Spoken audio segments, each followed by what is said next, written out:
नगर किसे कहते हैं? नगर कहते हैं शहर को। हमें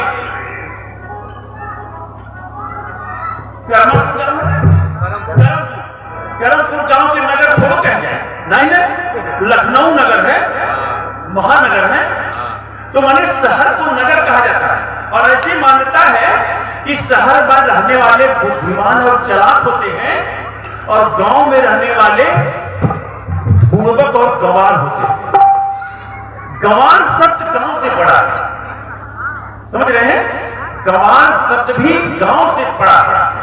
और ये जनकपुर की नगर की युवतियां हैं, ये बुद्धिमान है, चालाक है और वेदांतियों का शहर है, ज्ञानियों का शहर है। तो क्या ईश्वर ज्ञानियों को मिलेगा जो गंवार है, गांव में रहने वाले हैं, उन्हें प्राप्त नहीं होगा? तो ऐसी बात नहीं है, ऐसी बात नहीं है। देखिए, न ईश्वर ज्ञानियों से प्रसन्न होता है, न अज्ञानियों से रुष्ट होता है। बस ये ध्यान रखिए, ईश्वर को प्रेम चाहिए और भाव चाहिए। ईश्वर प्रेम पर रिश्ता है। जिस समय राम जी को वनवास हो गया, लक्ष्मण जी के साथ सीता जी को लेकर के जंगल में जा रहे थे, तो आदिवासी जंगल में रहने वाली कोल भील किरात की स्त्रियां एक जगह वृक्ष के नीचे भगवान राम सरकार बैठे, तो कुछ आदिवासी आकर के घेर करके बैठ गए और हाथ जोड़ करके दूर में से एकदम गंदे कपड़े, एकदम शिक्षा का अभाव, आदिवासी जैसे रहते हैं जंगली, तो सीता जी को घेर करके कुछ स्त्रियां दूर दूर बैठ गई।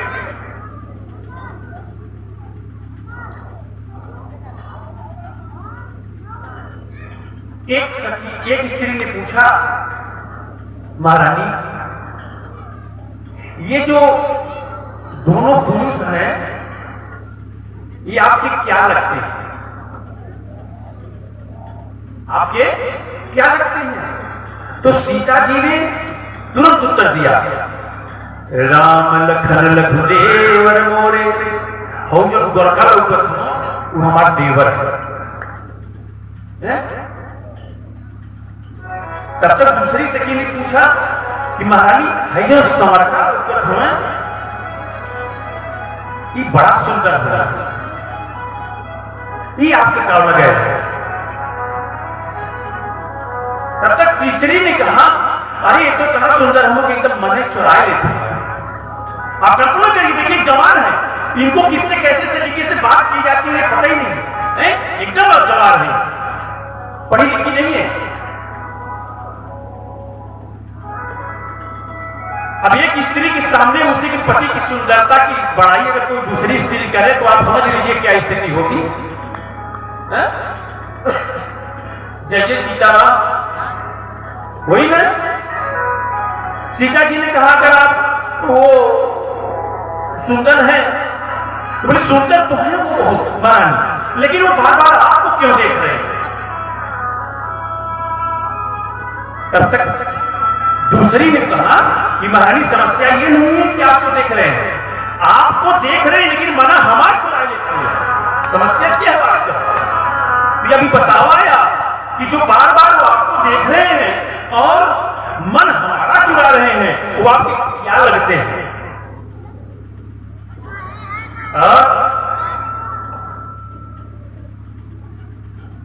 इसके बाद हाथ जोड़ करके स्त्रियां सब कहती हैं, हे मैया, हम अज्ञानी हैं, हमें बात करने का ढंग नहीं है, इसलिए है महारानी, बिलकुल मानव जाति गंवार समझ करके हमको बिलक मत समझिएगा।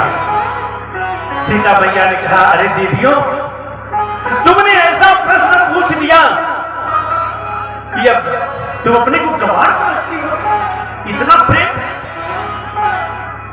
आज देखिए, अभी तक सीता मैया साधारण रूप में बैठी हुई थी, अब अभी उनका जो साड़ी का पल्लू जो था वो सर पर था, लेकिन अब और आगे खींच ली, घूंघट कर ली एकदम। बहुरी बदन विधु अंचल ढाकी। अंचल से एकदम घूंघट कर लिया। इसके लिए भगवान का परिचय देने के लिए। आप देखिए, कल्पना करिए सूत्र क्या है। कबीर साहब से पूछा गया ईश्वर दिखाई कैसे देगा, तो उन्होंने कहा घूंघट के पट खोल रे तुझे पिया मिलेंगे। घूंघट के पट खोल तुझे पिया मिलेंगे। और सीता जी ईश्वर का परिचय दे रही है। बहुरी बदन विधु अंचल ढाकी। और ऐसे थोड़ा सा खोल करके ऐसे बात बताया नहीं क्या लगते हैं? एक भौहा जो है ना, भौहा ऐसे फूल रहे हैं। अब समझ लिया है, हमारे को लगते हैं। आप देखिए, ईश्वर का परिचय वाणी से बताया जा सकता है। जिसको वेद नेति नेति कह के छोड़ दिया, वेद में पावे पार। तब आप बताइए। सीता जी ने पूछा तुमको क्या लगता है, तुम ही बता दो पहले, हम परिचय बाद में देंगे। तुमको क्या लगता है? इसलिए ने कहा शीश जटाऊ बाहु विशाल। जब उनके सर की तरफ देखती हो तो लगता है कोई महामुनि है, और जब दृष्टि भुजा की तरफ जाती है लगता है कोई वीर योद्धा है। और जब नेत्रों की तरफ देखती हूं तो उनके नेत्रों में श्रृंगार की लालिमा दिखाई दे रही है, जैसे लगता है कोई रसिक है। विलोचन लाल तिरछी निगाह है, और एक तिरछी नजर से आपको देख रहे हैं महारानी। तब उन्होंने परिचय दिया कैसे? पिए पद चितई मोह कर बाकी। त्रिकुट को टेढ़ा करके दिखाया कि आप अनुमान लगाइए, क्योंकि ब्रह्म है सामने, और ब्रह्म का परिचय शब्द से दिया नहीं जा सकता। तो ईश्वर ज्ञान पर रिश्ता नहीं, अज्ञानी और मूर्खता पर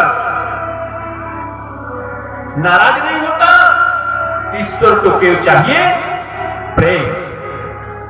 शबरी से भगवान ने यही कहा था जब उन्होंने पूछा कि हे प्रभु, यदि आपसे कोई संबंध स्थापित करना चाहे तो इस रिश्ते को आप स्वीकार करते हैं।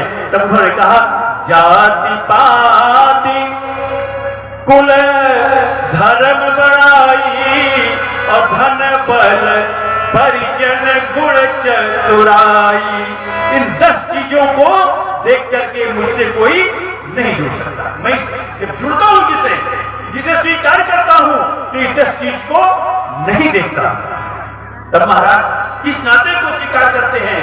भगवान ने कहा हरे मानव एक भक्ति कर नाता। एक भक्ति के नाते को ही ईश्वर स्वीकार करता है, उसके लिए और कोई नाता नहीं है। चाहे अमीर हो, चाहे गरीब हो, चाहे किसी जाति में जन्म लिया हो, चिंता करने की कोई जरूरत नहीं है। सबको ईश्वर को पाने का अधिकार उतना ही है जितना एक वेदांती ब्राह्मण को है। भगवान कहते हैं सब मम प्रिय सब मम उपजाए। सब मम प्रिय सब मम उपजाए। सब पर मोरी बराबर सब कर मोरी बराबर। देखिए, पुरुष नपुंसक नारीवा, चाहे स्त्री हो चाहे पुरुष, चाहे नपुंसक हिजड़ा,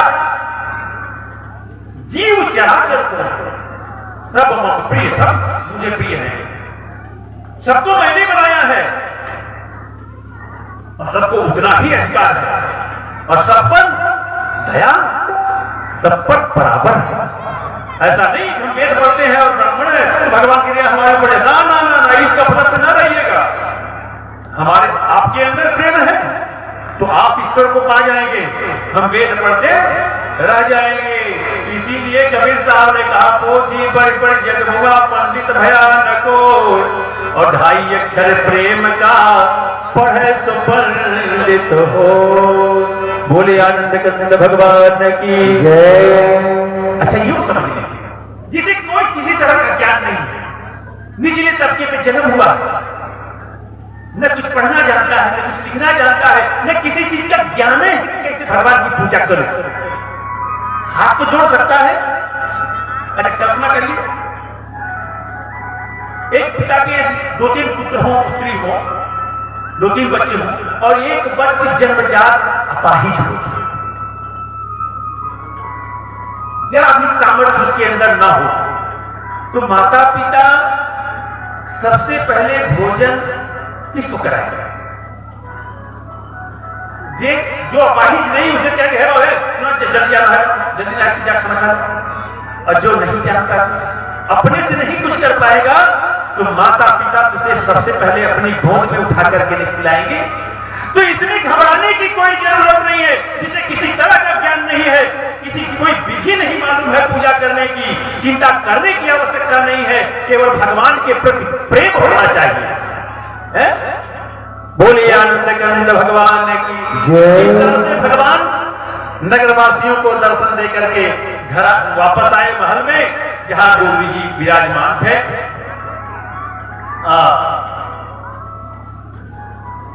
रात्रि व्यतीत हुई।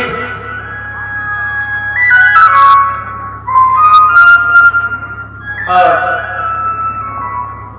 सुबह का समय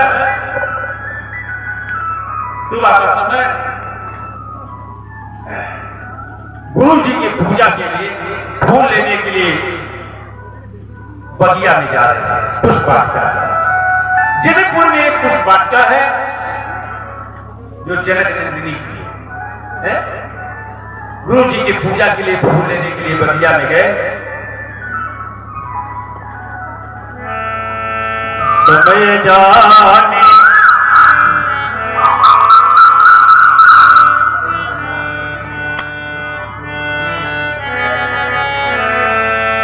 समय जाने गुरु आयत पाई, अलेन प्रसून चले दो भाई।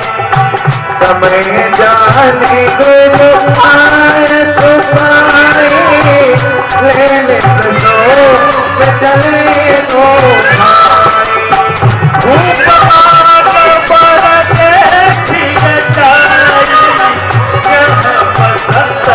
तू रही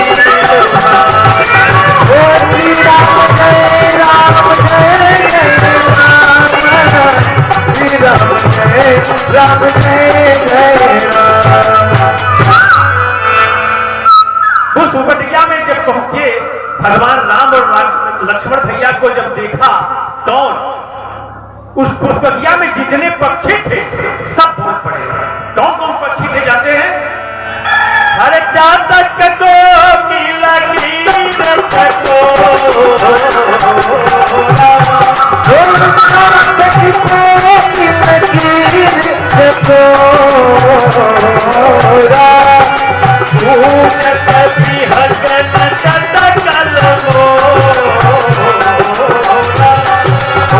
श्री राम जय राम जय जय राम,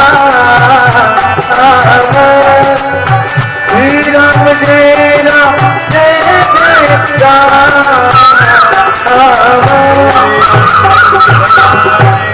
भगवान को देख के चातक कोकिल कीर चकोर मोर, चातक कोकिल कीर चकोर मोर 5 पक्षी बोले। सब एकदम एक तरह से बोलने लगे, भगवान का स्वागत कर रहे हैं। और देखिए कथा बड़ी लंबी है, कथा सचमुच ये कथा रूप में कही जाए